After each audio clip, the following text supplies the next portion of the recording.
অন্যথায় এরকম আক্রমণ আমাদের এখানে প্রায় সময়ই হয়েছে।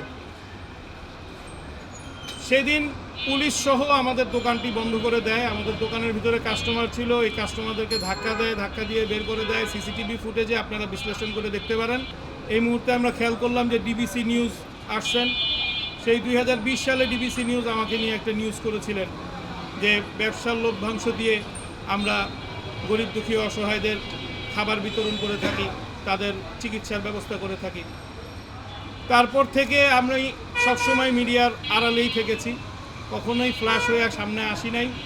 বিভিন্ন সময় বিভিন্ন প্রতিষ্ঠান আমার প্রতিষ্ঠানের থেকে পণ্য নিয়ে, ইভ্যালি নামক এক প্রতিষ্ঠানের থেকে আমরা অনেক বড় লস খেয়েছি।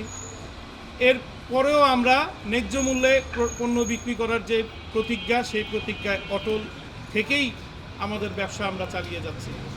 আমরা 300 টাকায় পাঞ্জাবি বিক্রি করি, 300 টাকায় পাজামা বিক্রি করি। এই ছাড়াও আমাদের বিভিন্ন মূল্যের প্রোডাক্ট আছে যেটা বাজার মূল্যের চেয়ে অনেক কম, কারণ আমাদের প্রোডাকশন কস্ট কম। আমাদের কোম্পানিতে বিভিন্ন প্রকার প্রতিবন্ধীরা কাজ করেন, বিভিন্ন প্রকার হিজলা সম্প্রদায়ের লোক কাজ করেন, বিভিন্ন প্রকার মাদকাসক্ত ছিলেন পূর্বে, এখন ভালো হয়ে কাজ করছেন। তো তাদের কাছ থেকে আমি যেই রকম ভালোবাসা এবং কাজ পাচ্ছি, আমার সিস্টেম লস নাই, আমার প্রোডাক্টের কস্টিং প্রাইস কম, এবং আমাদের প্রতিষ্ঠান যেহেতু গরিব দুঃখী অসহায়দের মাঝে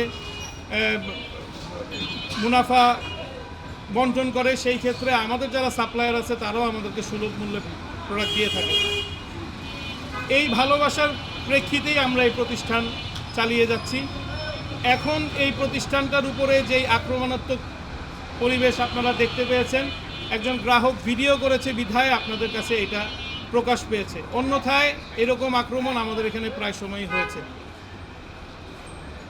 সেদিন পুলিশ সহ আমাদের দোকানটি বন্ধ করে দেয়। আমাদের দোকানের ভিতরে কাস্টমার ছিল, এই কাস্টমারদেরকে ধাক্কা দেয়, ধাক্কা দিয়ে বের করে দেয়। সিসিটিভি ফুটেজে আপনারা বিশ্লেষণ করে দেখতে পারেন।